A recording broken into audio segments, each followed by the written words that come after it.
जय श्री राम। आज मैंने सोचा कि कुंडली के ना कुछ आपको ऐसे सूत्र दूं जो 100% अगर आप किसी को प्रिडिक्ट कर दोगे ना वो कभी गलत साबित नहीं होंगे। उसी सूत्रों के बारे में आज बात करते हैं।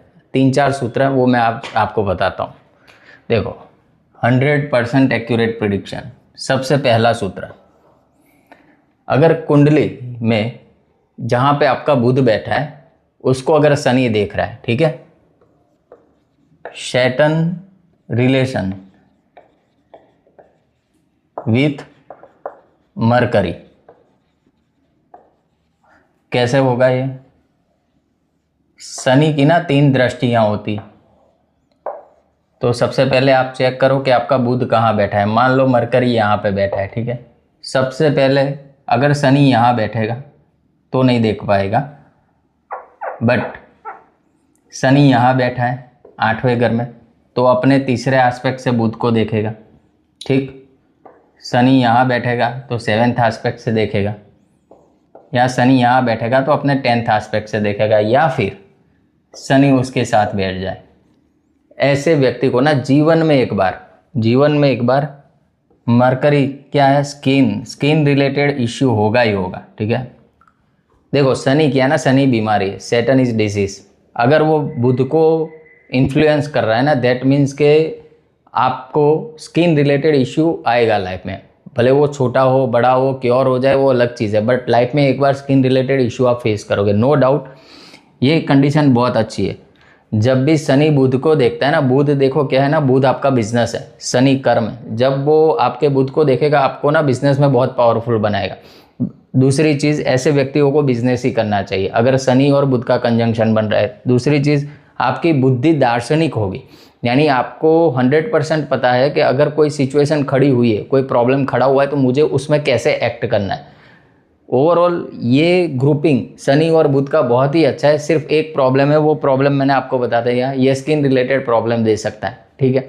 अब इस कंडीशन में क्या करें, अगर आपके चार्ट के अंदर सैटर्न मरकरी का कंजंक्शन है, देखो आपको क्या करना चाहिए ना, आपको नारायण कवच का पाठ करना चाहिए। सिंपल है। अगर बुध के ऊपर, यहाँ पे तो मैंने शनि लिया है, बट मान लो मंगल का, राहु का, केतु का, किसी का भी इन्फ्लुएंस आ रहा है ना, आपको नारायण कवच का पाठ करना चाहिए।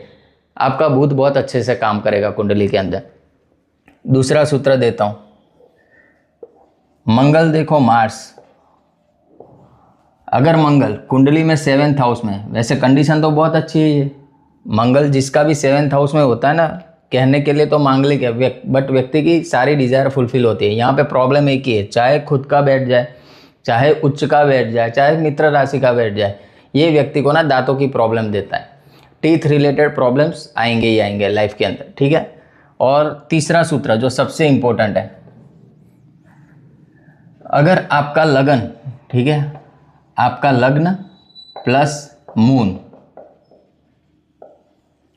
कुंडली के अंदर लगन में या चंद्रमा के ऊपर शुभ ग्रहों का प्रभाव आ जाए, ठीक है। शुभ ग्रह कौन कौन से? शुभ ग्रह है जुपिटर, मरकरी, वीनस।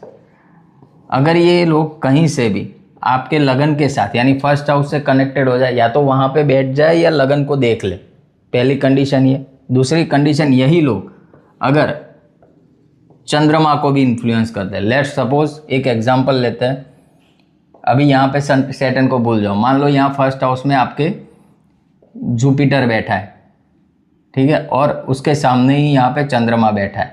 अब पहला क्या हुआ, लगन को इन्फ्लुएंस कर लिया, गुरु खुद वहाँ पे बैठ गया। दूसरी चीज़ चंद्रमा, तो चंद्रमा को भी इन्फ्लुएंस कर रहा है। आप चेक कीजिए आपकी कुंडली में कैसे एक कंडीशन बढ़ रहा है। मैंने सूत्र आपको बता दिया, लगन और चंद्रमा को बेनिफिक प्लैनेट इन्फ्लुएंस करने चाहिए।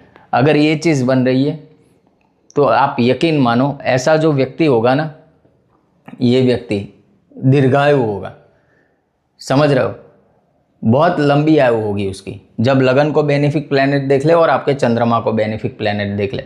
अब एक और चीज़ यहाँ पे समझते हैं, चौथा सूत्र, इसको थोड़ा सही कर देता हूँ।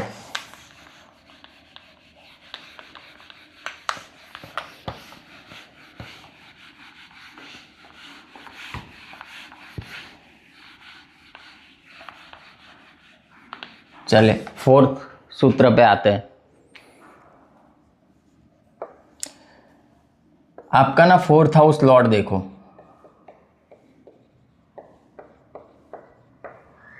कुंडली के अंदर जो 4th हाउस लॉर्ड बन रहा है उसकी कंडीशन देखो। मान लो यहाँ पे एक मैं कुंडली बनाता हूँ,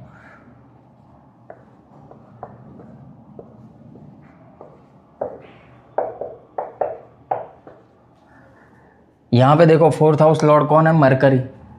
लेट्स सपोज मरकरी यहाँ ही बैठ गया है, ठीक है। तो ये क्या हो गया, देखो वैसे भी यहाँ पे उच्च का होता है, खुद की राशि का भी होता है। अगर आपका 4th हाउस लॉर्ड या तो एग्जॉल्टेड हो या खुद की राशि में बैठा हो या फ्रेंडली साइन में हो, ठीक है, ये पहली चीज। और इसके ऊपर कोई भी मेलिफिक इन्फ्लुएंस ना हो, समझ रहे हो, मेलिफिक यानी सैटर्न, राहु, केतु, मार्स, इनका कोई भी कहीं से भी इन्फ्लुएंस ना आ रहा हो।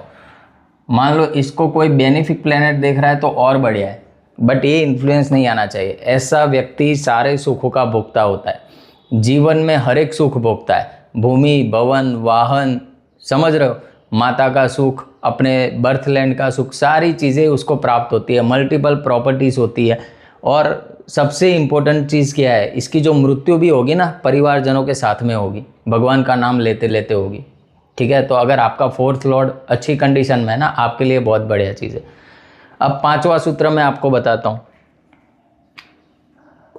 5वां सूत्र चेक करो, आपका 10th house Lord and 9th house Lord. अगर कुंडली में इनकी युति बन रही है, ये दो प्लेनेट की, लेट सपोज यही ले लेते हैं। 10th हाउस लॉर्ड कौन है, जुपिटर। 9th हाउस लॉर्ड कौन है, सैटर्न। मान लो सैटर्न प्लस जुपिटर यहाँ पे बैठ गए 1st हाउस में, और उसको कोई बेनिफिक प्लेनेट देख ले, मान लो यहाँ पे वीनस को बिठा लेते हैं, वीनस ने उनको देख लिया। ऐसा व्यक्ति समझ लो समाज में ना टॉप पे पहुँचता है, ठीक है।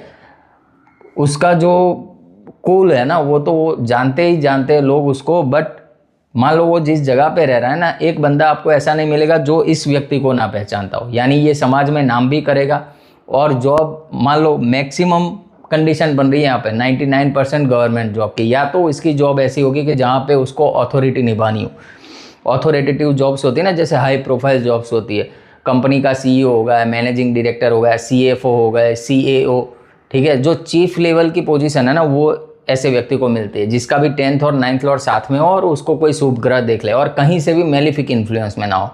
अगर ये चीज़ बन रही है कुंडली के अंदर, तो आप यकीन मानो ऐसा व्यक्ति का करियर ग्रोथ ना बुलंदी छूता है। तो आज के कुछ इतने सूत्र थे, 5 सूत्र मैंने आपको बताए। आई होप आपको पसंद आया होगा। अगर पसंद आया तो कमेंट में यस लिखिएगा। तो ऐसे ही वीडियोस जो सटीक भविष्यवाणी वाले वो मैं आगे भी लेके आऊँगा आपके लिए। अभी तक आपने जितना टाइम दिया उसके लिए धन्यवाद। जय श्री राम।